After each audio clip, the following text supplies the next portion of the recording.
300 million years ago, dragonflies had wingspans wider than your arm. Millipedes grew longer than a car. And scorpions the size of dogs hunted through swamps that looked nothing like any forest on Earth today.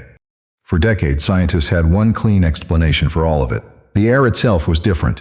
About 35% oxygen compared to the 21% you're breathing right now. More oxygen meant bigger bugs. Case closed. Except a study published in Nature this year just ripped that explanation apart. So if oxygen didn't make them giants, what did? If you'd walked through a Carboniferous coal forest 300 million years ago, you would not have recognized the planet. The trees were wrong. Lycopsids, a group of plants that today grow no taller than your ankle, reached heights of 40 meters. They had bark covered in diamond-shaped leaf scars and shallow root systems that spread laterally through waterlogged peat. Between them grew dense stands of horsetails the size of telephone poles, and ferns with fronds wider than a dining table. There was no grass, no flowers, no fruit of any kind. The forest floor was a spongy mat of rotting plant matter saturated with standing water, and the air smelled like sulfur and decay. These forests stretched across the tropical belt of the supercontinent Pangaea, covering what is now North America, Europe, and parts of China. And they were burying staggering amounts of carbon. The plants pulled carbon dioxide from the atmosphere and locked it into wood and peat faster than decomposition could recycle it. Partly because the fungi and bacteria capable of efficiently breaking down lignin, the tough structural polymer in wood, had not fully evolved yet. Carbon went down into the ground and stayed there. That buried carbon eventually became the coal seams humans mine today. And as all that carbon left the atmosphere, the oxygen concentration climbed. According to the Smithsonian Institution, atmospheric oxygen during the late Carboniferous peaked at roughly 35%, compared to the 21% we breathe now. Into that oxygen-rich air came insects on a scale the planet has never seen since. Meganeura munyi, the griffin flea, is the one that gets the most attention. According to Wikipedia's paleontological records, it had a wingspan between 65 and 75 centimeters and a body length approaching the same range. It was not a true dragonfly, but a close relative in the extinct order Meganisoptera. It was an active aerial predator with mandibles strong enough to grab smaller insects and possibly small amphibians mid-flight.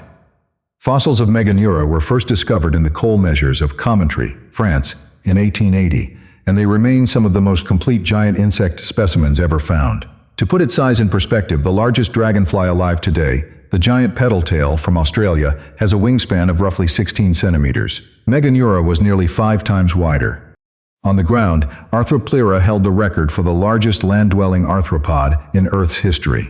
According to the Natural History Museum, a fossil discovered at Howick Bay in Northumberland placed this animal at roughly 2.6 meters long, comparable to a small car. It looked like an armored millipede, with overlapping plates running the length of its body. Its legs were short relative to its mass, which suggests it was slow-moving. A 2024 study published in Science Advances finally revealed its head, showing rounded features with slender antennae and stalked eyes. Researchers believe Arthropods was a detritivore, feeding on decaying plant material on the forest floor rather than hunting other animals. It lived in the same coal swamp habitats as the giant griffin flies, navigating a landscape of fallen lycopsid trunks and shallow flood channels. And then there was Pulmonoscorpius kirktonensis.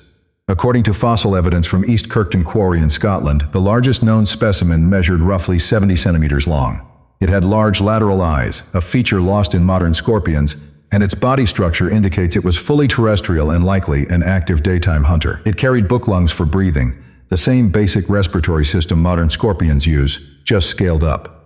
The largest scorpion alive today, the emperor scorpion, maxes out at around 20 centimeters. Pulmonoscorpius was more than 3 times that length, with pedipalps large enough to grapple prey that would dwarf anything a modern scorpion could take down. For decades, the explanation for all of this pointed at the air. The classic hypothesis, first formalized in the mid-1990s, proposed that insects breathe through a network of tubes called tracheae, which branch into smaller tubes called tracheoles that deliver oxygen directly to muscle tissue. Because this system relies on passive diffusion rather than a pumping heart, there should be a hard ceiling on how big an insect can get before its inner tissues suffocate. Raise the oxygen concentration in the atmosphere and that ceiling rises with it. Drop the oxygen back down and the giants shrink or go extinct. It was a clean story, elegant, and it held up for 30 years.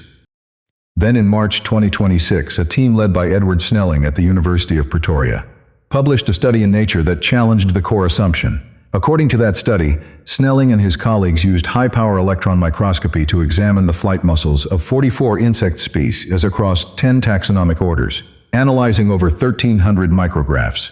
They measured the relative space occupied by tracheoles inside the flight muscle, the exact tissue where oxygen demand is highest. If the classic hypothesis were correct, larger insects should show dramatically more tracheal investment to compensate for the diffusion limits of their bigger bodies. The study found the opposite was true. Across a 10,000-fold range in body mass, the relative space taken up by tracheoles increased by only 1.8 times. In most species, tracheoles occupied roughly 1% or less of the flight muscle volume. Even when the team modeled what a carboniferous giant like Meganeuropsis permiana would have needed, the numbers did not support a diffusion bottleneck. If you're finding this interesting, consider subscribing. There are more deep dives like this on the channel every week. Snelling put it plainly in the press release from the University of Pretoria. If atmospheric oxygen really set a limit on maximum insect body size, there should be clear evidence of compensation at the tracheal level in larger species. There is some compensation, but it is trivial compared to what happens in vertebrates. Capillaries in the heart muscle of birds and mammals occupy roughly 10 times the relative space that tracheoles occupy in insect flight muscle. Insects have enormous room to scale up their oxygen delivery if they needed to. They just never did, which suggests something other than oxygen was setting the boundary. So if the tracheal system was not the bottleneck, why did carboniferous insects grow so large? And why did they eventually shrink back down? The honest answer is that nobody has a single replacement theory yet. But several factors are gaining traction in the literature. One is ecological opportunity. During the Carboniferous, there were no birds, no bats, and no flying vertebrates of any kind competing with insects for aerial niches.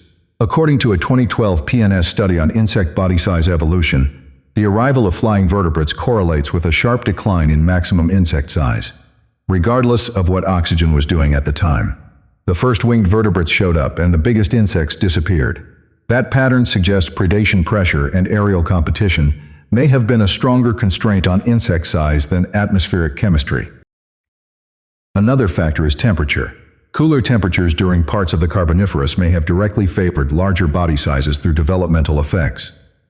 Insects that develop in colder environments tend to grow larger before reaching maturity, a pattern called the temperature size rule.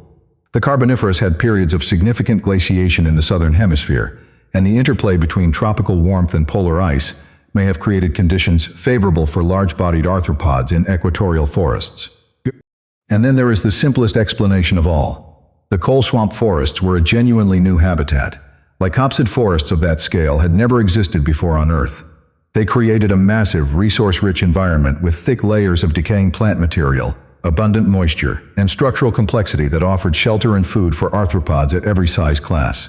In evolutionary biology, when a new habitat opens up, the organisms that colonize it often undergo rapid diversification and size increases, simply because there is room to fill. It is called adaptive radiation, and it does not require any atmospheric trigger. The oxygen correlation is still real. Atmospheric oxygen did peak during the Carboniferous, and insect body size did reach its maximum during that same window.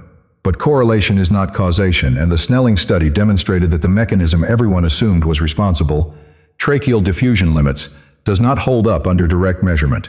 The insects had the plumbing to grow large at any oxygen level. Something else was giving them permission, and something else eventually took it away.